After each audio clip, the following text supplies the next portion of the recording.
Que filme, senhores, que filme!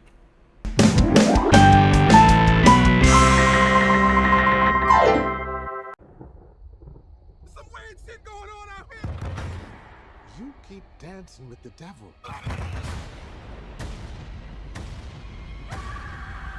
Dispostos a deixar suas vidas conturbadas para trás, irmãos gêmeos retornam à cidade natal para recomeçar suas vidas do zero quando descobrem que um mal ainda maior está à espera deles para recebê-los de volta.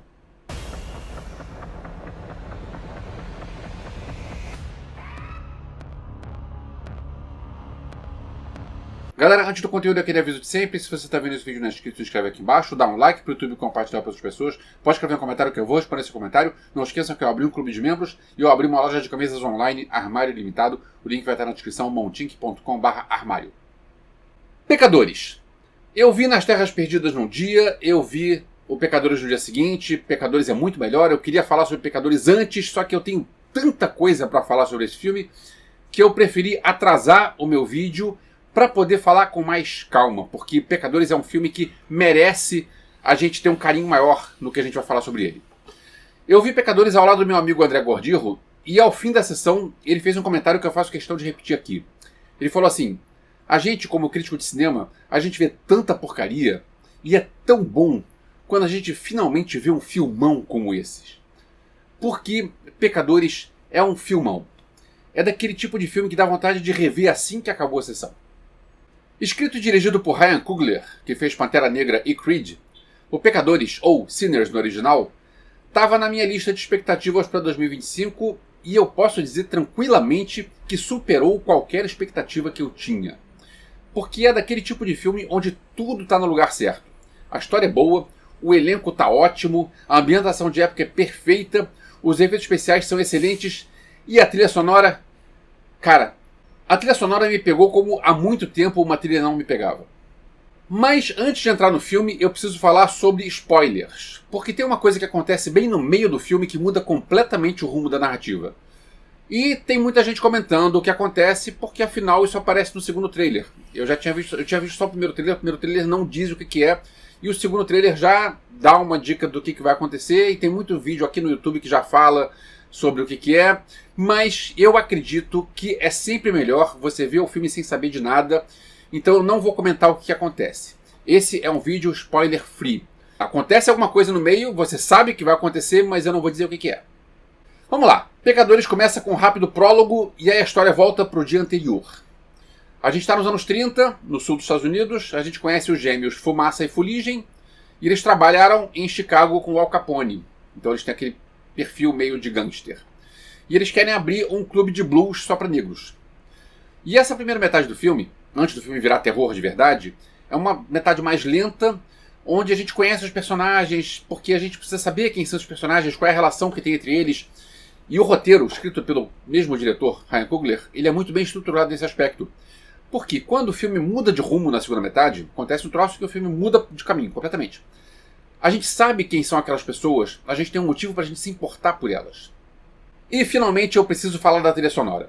Há muito tempo, uma trilha sonora de um filme não musical não me impactava desse jeito. Eu adorei a trilha composta por Ludwig Göransson, não sei como é que pronuncia o nome dele, mas eu diria que se fosse anos atrás, quando eu colecionava vinis de trilha sonora, eu ia correr atrás do disco para a coleção, porque o Göransson consegue criar um clima perfeito de tensão usando violão de blues.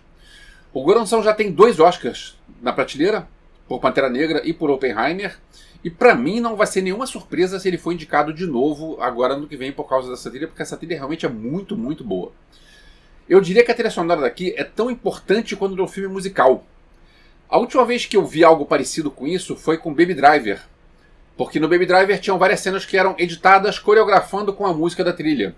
Como tem um tiroteio no meio do filme, ouvindo Ocus Pocus do Focus, e os tiroteios são... os tiros são no ritmo da música. Ou também no Baby Driver, aquele plano sequência sensacional que tem na abertura, ouvindo Harlem Shuffle.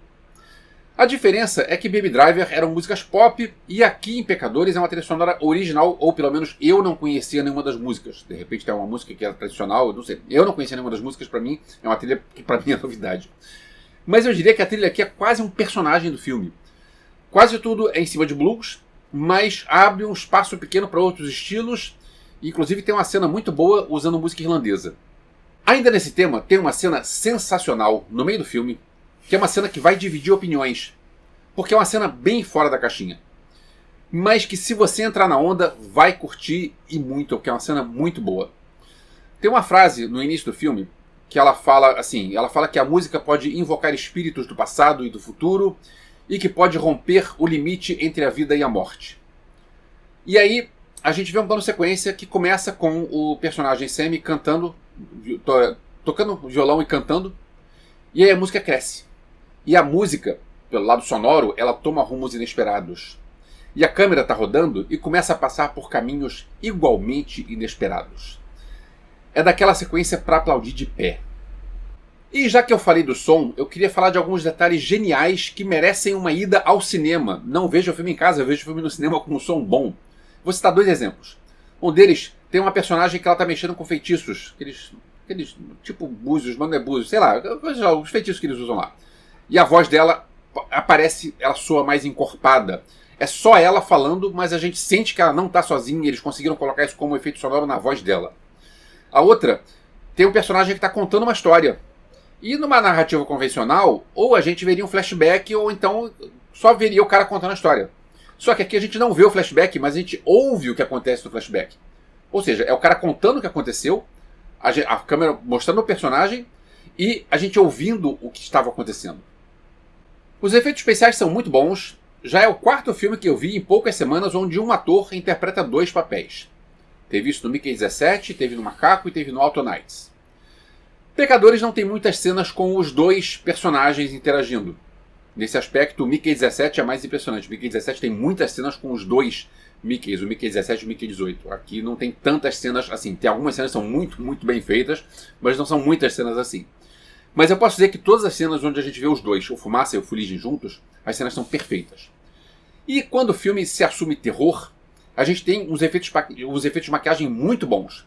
Não sei o que é efeito prático, não sei o que é efeito digital, mas eu acho que se eu não sei qual é o efeito prático, qual é o digital, eu acho que isso é positivo. Até agora eu só falei da parte técnica, mas Pecadores também tem seu lado político. Porque o diretor Ryan Coogler, ele sabe abordar o tema do racismo de maneira que fica natural e não fica panfletário. O modo como ele apresenta as questões raciais, que afinal a gente estava no sul dos Estados Unidos, na época que tinha muito racismo, e o jeito como ele mostra isso, não tem nada da lacração que a gente vê de vez em quando por aí. É a abordagem que eu achei perfeita. No elenco, o Michael B. Jordan, que é protagonista de todos os filmes do diretor, eles devem ser bons amigos, ele tá ótimo. Os 2 irmãos são parecidos fisicamente. Porque, tipo, em O Macaco, são 2 personagens, que é o mesmo ator, só que um corte de cabelo é diferente. Aqui eles são bem parecidos fisicamente. Mas eles têm personalidades bem distintas. E eu preciso elogiar o estreante Miles Keaton, que é o garoto que toca violão e canta. Segundo os créditos, ele realmente toca e canta. E eu achei que o garoto é muito bom. Eu acho que esse cara vai longe. Também no elenco, Hailey Steinfeld, Delroy Lindo, Jack O'Connell e tem uma ponta do músico veterano de blues Buddy Guy no fim do filme. Fiquem até o fim do filme porque tem uma ponta do Buddy Guy lá. Pecadores tem cenas pós-créditos, mas não é o mesmo estilo padrão de sempre. Porque logo no início dos créditos, começa os créditos rapidinho, e aí volta uma sequência enorme. Eu diria que eu nunca vi uma cena pós-créditos tão longa. É um epílogo que podia facilmente fazer parte do filme. Porque é uma cena muito longa e muito importante. Não era para ser pós-créditos aquilo. Mas, enfim. E lá no finzinho de tudo, quando acabam todos os créditos, aí tem uma cena pós-créditos com cara de cena pós-créditos. Aí sim.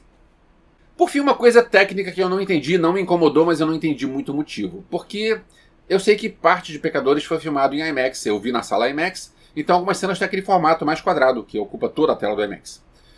E outras cenas têm o formato tradicional, mais retangular. E algumas cenas são num formato, outras cenas são de outro formato, e deve ter um motivo para alterar o formato, e eu não sei qual foi o motivo. Mas, enfim, isso não atrapalha. Eu só fiquei curioso porque não entendi por que eles não padronizaram de colocar ou todo no formato IMAX ou todo... Enfim, o filme tem esse negócio. Se você for ver em IMAX, você vai ver que tem algumas vezes alguns trechos que ficam mudando o aspect ratio da tela. Enfim, filmão. Provavelmente vai estar aqui na lista de 10 melhores do ano e eu já quero rever. Veja no cinema. Mais uma vez, obrigado por ter chegado até o final. Pecadores está em cartaz nos cinemas e eu já recomendei, vou recomendar de novo, veja no cinema, porque o som desse filme é algo muito importante. Então, se você for esperar para ver em casa, num som de televisão meio chulé, não vai ser legal, você não vai curtir tanto o filme. O filme está te oferecendo um som muito bem cuidado, então se você for ver o filme num som ruim, você vai perder parte do filme. Tudo bem, às vezes a pessoa tem seus motivos para não ir ao cinema, seja qual for, seja porque o cinema está caro, seja porque é complicado, cada um tem seu cada um. Mas se você puder, vá ao cinema e veja no cinema, porque é um filme que merece uma sala de cinema. E se você quiser fazer algum comentário qualquer, deixa aqui que eu vou responder seu comentário. E eu até tinha mais coisa para falar sobre o filme, mas eu já tô atrasado com esse vídeo, então deixa eu logo postar isso. E depois vamos seguir em frente. E veja o filme, comente aqui, vamos conversar sobre esse filme, que esse filme é muito bom, quero falar sobre ele. Então é isso, em breve nos vemos de novo, valeu.